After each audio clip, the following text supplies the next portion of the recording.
तो फिर से बहुत बहुत स्वागत है आप सभी का हमारे यूट्यूब चैनल में।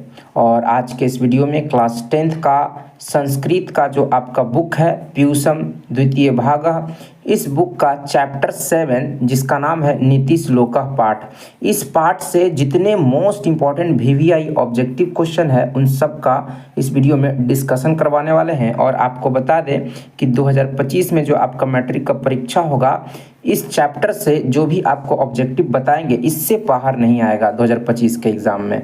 इतना आपको हम फुल गारंटी के साथ कहते हैं कि यदि नीति श्लोका पार्ट से ऑब्जेक्टिव क्वेश्चन 3-4 रहेगा तो यही रहेगा जितना आपको इस वीडियो में हम बता देंगे। एकदम गारंटी, फुल गारंटी आपको दे रहे हैं, है ना। बशर्ते आप इसको क्या करें, अच्छे से सुनिए, इसका शॉर्ट नोट्स बना लें। और अब तक आपका इसके पहले 6 चैप्टर का जो है ऑब्जेक्टिव डिस्कशन करवा चुके हैं, उसको आप प्लेलिस्ट में जाकर देख सकते हैं।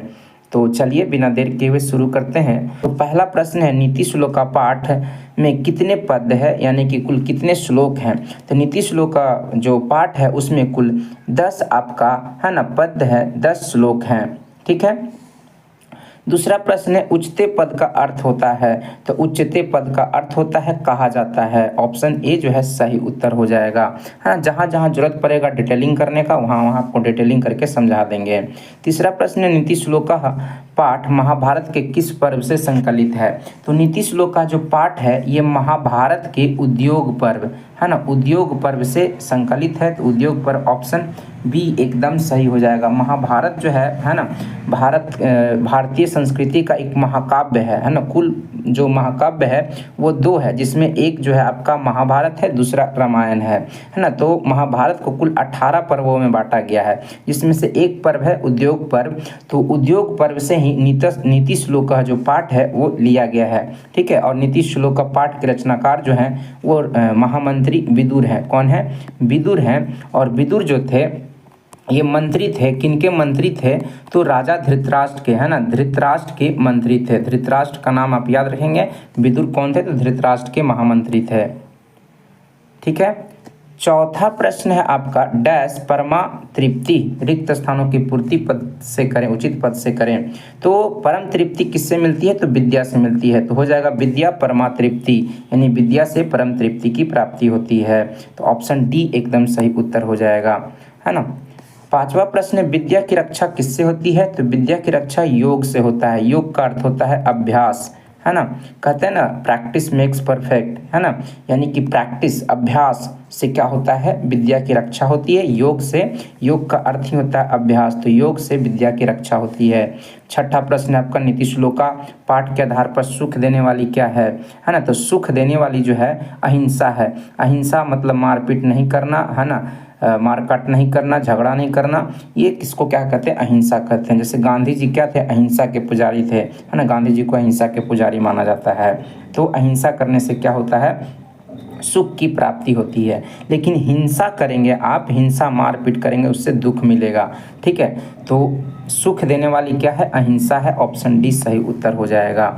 सातवां प्रश्न है आपका, विदुर नीतेः संकलितः पाठस्य नाम किम अस्ति। तो विदुर, है ना, नीति में जो है पाठ संकलित है ना, वो कौन, उसका नाम क्या है? तो नीति श्लोका, है ना। विदुर नीति, विदुर जो थे, है ना, एक ग्रंथ लिखे। ये जो नीति श्लोका पाठ है ये विदुर नीति, है ना। विदुर नीति एक ग्रंथ है, अपने आप में एक स्वयं महाभारत का ही अंग है विदुर नीति। जैसे कि भगवत गीता जो है, भगवत गीता ये भी महाभारत का ही अंश है ना, महाभारत का ही खंड है, जो कि एक अपने आप में स्वतंत्र ग्रंथ है। उसी प्रकार से विदुर नीति भी जो है महाभारत का ही अंग है, खंड है, जो कि एक अपने आप में स्वतंत्र ग्रंथ भी है, ठीक है। तो विदुर नीति जो है उसमें कौन सा पाठ का वर्णन किया गया है? तो नीति श्लोक का पाठ का वर्णन किया गया है विदुर नीति ग्रंथ में, ठीक है। जिसके रचयिता किनको माना जाता है ना, महामंत्री विदुर को माना जाता है, जो धृतराष्ट्र के महामंत्री थे और विद्वान भी, बहुत बड़े विद्वान थे, ठीक है। आठवां प्रश्न है, नर्क के द्वार कितने प्रकार के हैं जिनसे व्यक्ति का नाश होता है। तो नर्क के 3 द्वार हैं। कितने द्वार हैं? 3 द्वार हैं, काम, क्रोध और लोभ, है ना। लोभ, काम का अर्थ होता है काम वासना, है ना, मतलब स्त्री की तरफ झुकाव, है ना। और क्रोध मतलब गुस्सा, लोभ, लोभ का मतलब तो हो गया क्या, आप समझ ही रहे हैं। तीनों का मतलब तो ये तीनों को जो है काम, क्रोध, लोभ को नरक के द्वार कहा जाता है, जिनसे आदमी का नाश हो जाता है। तो ऑप्शन 3 जो है सी जो है सही उत्तर हो जाएगा। 9 नंबर प्रश्न है, विनय को कौन मारता है। तो विनय को जो है ना, विनय को कौन, अकीर्ति मारता है। अकीर्ति जो है विनय को नाश कर देता है। ठीक है, ऑप्शन सी सही उत्तर हो जाएगा। 10 नंबर प्रश्न, कैसे पुरुष सभी जगह सुलभ होते हैं, है ना। तो सत्यवादी, प्रियवादी, इसमें आपका प्रियवादी हो जाएगा। प्रियवादी जो है सभी जगह सुलभ होते हैं, मतलब मीठी बात बोलने वाले जो हैं सभी जगह सुलभ होते हैं। तो प्रियवादी जो है सभी जगह सुलभ होते हैं। 11 नंबर प्रश्न है, बिना बुलाए कौन आता है। तो बिना बुलाए जो है मूर्ख आता है। बिना बुलाए कौन आता है, मूर्ख आता है, या कभी कभी नराधम लिखा हुआ रहेगा। क्या लिखा हुआ रहेगा, नराधम लिखा हुआ रहेगा। ठीक है, फिर आपका 12 नंबर प्रश्न है, अपृष्टो बहुभाषते किस पाठ की युक्ति है ना। तो अपृष्टो बहुभाषते जो है नीति श्लोका पाठ की युक्ति है। अपृष्टो बहुभाषते का मतलब हो गया बिना पूछे बहुत ज़्यादा बोलना। ठीक है, तो इसका वर्णन जो है नीति श्लोका पाठ में किया गया है।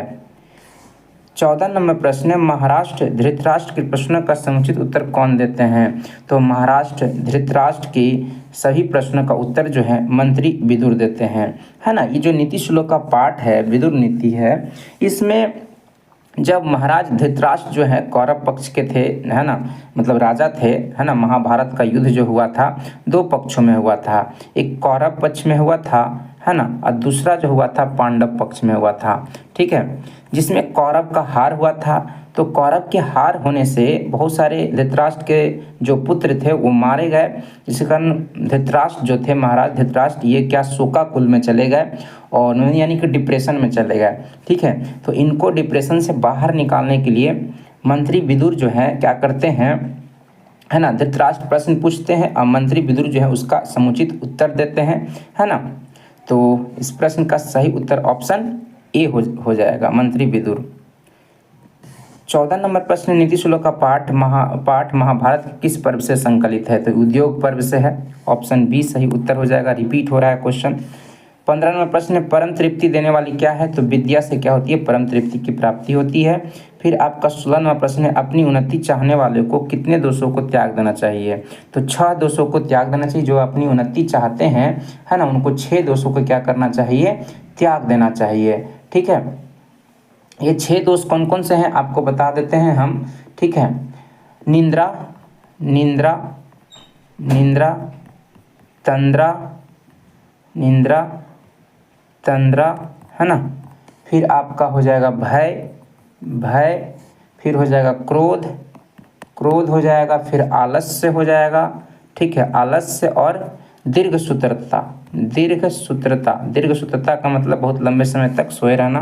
तो ये 6 जो है आपके दोष हैं। कौन कौन दोष बोले आपको, है ना, निंद्रा, तंद्रा, भय, क्रोध, आलस, दीर्घ सूत्रता, इनको क्या करना चाहिए, त्याग देना चाहिए। 17 नंबर प्रश्न है, रूप की रक्षा किससे होती है। तो रूप की रक्षा जो है ना, मृज्या से होती है। मृज्या का अर्थ होता है उपटन, उपटन, उपटन, है ना, उपटन। मृज्या की रक्षा किससे होती है, उपटन से होती है ना। तो ऑप्शन सी सही उत्तर हो जाएगा।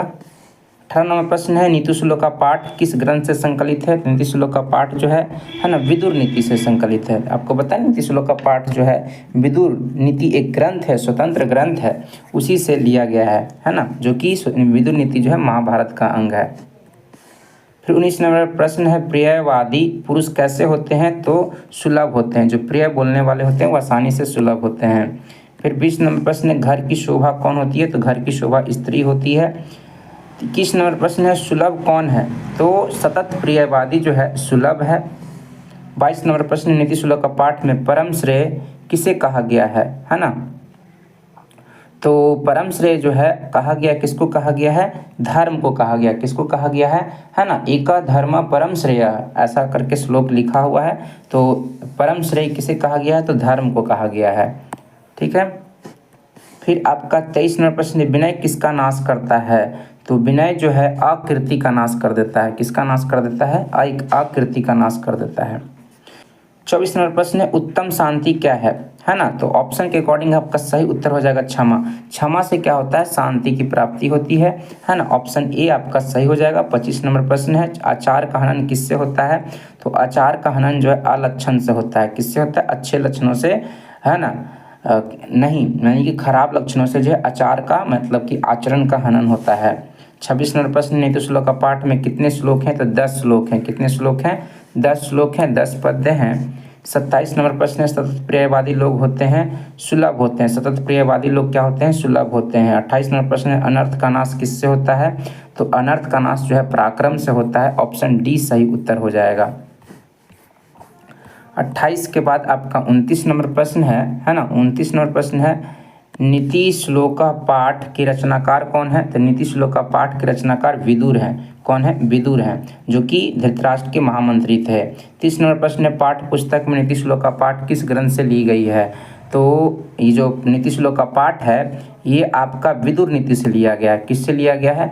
विदुर नीति से लिया गया है। और विदुर नीति जो है महाभारत का ही भाग है। ठीक है, तो ऑप्शन ए सही उत्तर हो जाएगा। फिर आपका है 31 नंबर, कुल की रक्षा किससे होती है? तो कुल की रक्षा जो है वृत्ति से होती है, आचरण से होता है। ऑप्शन बी सही उत्तर हो जाएगा। 32 नंबर प्रश्न, क्षमा किसका नाश करती है? तो क्षमा जो है ना, क्रोध का नाश कर देता है। किसका नाश कर देता है? आप क्षमा कर देंगे तो सामने वाला का क्रोध खत्म हो जाएगा, है ना। या आप क्षमा मांग लेंगे तो सामने वाला का क्रोध खत्म हो जाएगा। 33 नंबर प्रश्न है, अप्रिय पथ्य वचन बोलने वाले हैं, है ना। अप्रिय पथ्य वचन बोलने वाले हैं दुर्लभ होते हैं। जो अप्रिय बोलते हैं लेकिन अच्छी चीज़ों के लिए बोलते हैं तो वैसे लोग दुर्लभ होते हैं। ठीक है। 34 नंबर पर है, आचारा डैश हंती। आचारा डैश हंती, तो है ना अलक्षणम। आचार से क्या होती है? अलक्षण का नाश होता है ना। तो अलक्षणम मतलब अच्छे लक्षण नहीं। तो आचरण यदि अच्छा है तो उससे क्या होगा, आपके जो यदि आपका आचरण अच्छा, आपका व्यवहार अच्छा है तो क्या होगा, आप में जो भी अलक्षण आने की संभावना होगी उसका नाश हो जाएगा। ठीक है, तो ऑप्शन डी सही उत्तर हो जाएगा। 35 नंबर प्रश्न, इनमें से नरक का द्वार नहीं है? काम, लोभ, पुण्य, क्रोध। तो पुण्य जो है ये नरक के द्वार नहीं है। आप पुण्य करेंगे तो नरक थोड़े ना जाएंगे। ठीक है। बालानाम का गति, बच्चों का रक्षक कौन होता है? तो माता होती है। कौन होती है? जननी, है ना। माता जो होती है बच्चों की रक्षक होती है। 37 नंबर प्रश्न, घर की लक्ष्मी कौन है? तो स्त्रियां जो है घर की लक्ष्मी होती है। 38 नंबर प्रश्न, पराक्रम से किसका नाश होता है? तो पराक्रम से जो है ना अनर्थ का नाश होता है। पराक्रम से अनर्थ का नाश होता है। फिर 39 नंबर प्रश्न है, सुंदर आचरण से किसका नाश होता है? तो सुंदर आचरण से जो है ना कुलक्षण का नाश होता है। अच्छा आचरण है आपका तो जो कुलक्षण आने की संभावना होती है, खराब लक्षण आने की संभावना जो होती है वो खत्म हो जाता है, नाश हो जाता है। 40 नंबर प्रश्न है, किसकी रक्षा विशेष रूप से होनी चाहिए? तो स्त्रियों की रक्षा विशेष रूप से होनी चाहिए। फिर 41 नंबर प्रश्न, धृतराष्ट्र किससे प्रश्नोत्तर करता है? धृतराष्ट्र जो है अपने मंत्री विदुर से करते हैं प्रश्नोत्तर, है ना। विदुर जो है प्रश्न का उत्तर देते हैं और धृतराष्ट्र प्रश्न पूछते हैं, उसका उत्तर विदुर देते हैं। 42 नंबर प्रश्न है, प्रश्नोत्तर के रूप में कौन ग्रंथ है ना? तो विदुर नीति। विदुर नीति जो है अपने आप में एक प्रश्न और उत्तर का ग्रंथ है, जिसमें धृतराष्ट्र प्रश्न पूछते हैं और है ना विदुर उसका उत्तर देते हैं। 43 नंबर प्रश्न, नराधम किस पर विश्वास करता है? तो अविश्वासी पर, जिस पर विश्वास नहीं करना चाहिए उस पर विश्वास करता है नराधम। ठीक है। 44 नंबर प्रश्न है, सभी प्राणियों को जानने वाला कौन होता है? तो पंडित, है ना। जो सभी प्राणियों को जानता है उसे पंडित कहते हैं। फिर आपका मिर्जा उपटन से किसकी रक्षा होती है? तो रूप की रक्षा होती है। ऑप्शन ए सही उत्तर हो जाएगा। नीति श्लोक का पाठ के आधार पर अविश्वासी पर विश्वास कौन करता है? तो अविश्वासी पर विश्वास जो है अधम करता है। अधम कहने का मतलब मूर्ख लोग, है ना। मूर्ख लोग जो है अविश्वासी पर विश्वास करता है। ठीक है, तो 46 नंबर प्रश्न आपका हो गया। 46 के बाद 47, विदुर किसके प्रश्नों का उत्तर देते हैं? तो विदुर जो है राजा धृतराष्ट्र के प्रश्नों का उत्तर देते हैं। 48 नंबर प्रश्न है, विदुर कौन था? तो विदुर मंत्री था। कौन था? मंत्री था। ऑप्शन बी सही उत्तर हो जाएगा। 49 नंबर प्रश्न है आपका, है ना, विदुर नीति के रचनाकार कौन है? तो विदुर हैं। कौन है? विदुर हैं। 50 नंबर प्रश्न है, सभी जीवों के सत्य को जानने वाला कौन होता है? तो पंडित होता है। जो सभी जीवों के सत्य को जानता है वो पंडित कहलाता है। 51 नंबर प्रश्न है, काम क्रोध और लोभ किसके द्वार हैं? तो नरक के द्वार है। ऑप्शन डी सही उत्तर हो, सॉरी बी है ना, नरक जो है ऑप्शन बी में है। 52 नंबर प्रश्न है, धर्म की रक्षा किससे होती है? तो धर्म की रक्षा जो है ना, सत्य से होती है। आपका एक श्लोक दिया है, सत्येन रक्षते धर्मो, यानी सत्य से धर्म की रक्षा होती है। ठीक है, और विद्या योगेन रक्षते, मतलब विद्या की रक्षा योग से, अभ्यास से होती है। ठीक है, इस तरह से श्लोक आपका दिया हुआ है। तो धर्म की रक्षा सत्य से होती है। 53 नंबर प्रश्न है, सुख किसे कहा जाता है? तो है ना, अहिंसा को सुख कहा जाता है। अहिंसा को क्या कहा जाता है? सुख कहा जाता है। अहिंसा का सुखवाहा, यानी कि अहिंसा को सुख कहा जाता है। ठीक है, 54 नंबर प्रश्न, कौन सबसे श्रेष्ठ है? तो है ना, धर्म जो है, एक ही धर्म सर्वश्रेष्ठ होता है, सबसे श्रेष्ठ होता है ना। एको धर्म धर्म परम श्रेय, यानी एक ही धर्म जो है श्रेष्ठ होता है। तो ऑप्शन डी सही उत्तर हो जाएगा। फिर आपका 55 नंबर है, सुखवाहा क्या है? तो अहिंसा जो है सुखवाहा है, यानी अहिंसा से सुख की प्राप्ति होती है। तो ऑप्शन बी एकदम सही हो जाएगा। तो इस प्रकार 55 प्रश्न जो है हम लोग चैप्टर 7 नीति श्लोक का पाठ का कंप्लीट किए। ठीक है ना, आप इसको एक शॉर्ट नोट्स बना लेंगे, एक वन लिनियर में, एक प्रश्न और उसका सीधा उत्तर, है ना। ऐसे करके शॉर्ट नोट्स बना लेंगे ना तो आपको बहुत काम आएगा। 10th के परीक्षा के 1 महीना पहले आप रिवीजन कर लेंगे फटाफट। ठीक है, चलिए मिलते हैं नेक्स्ट वीडियो में। चैनल को आप लोग सब्सक्राइब कर देंगे, दोस्तों में शेयर कर देंगे।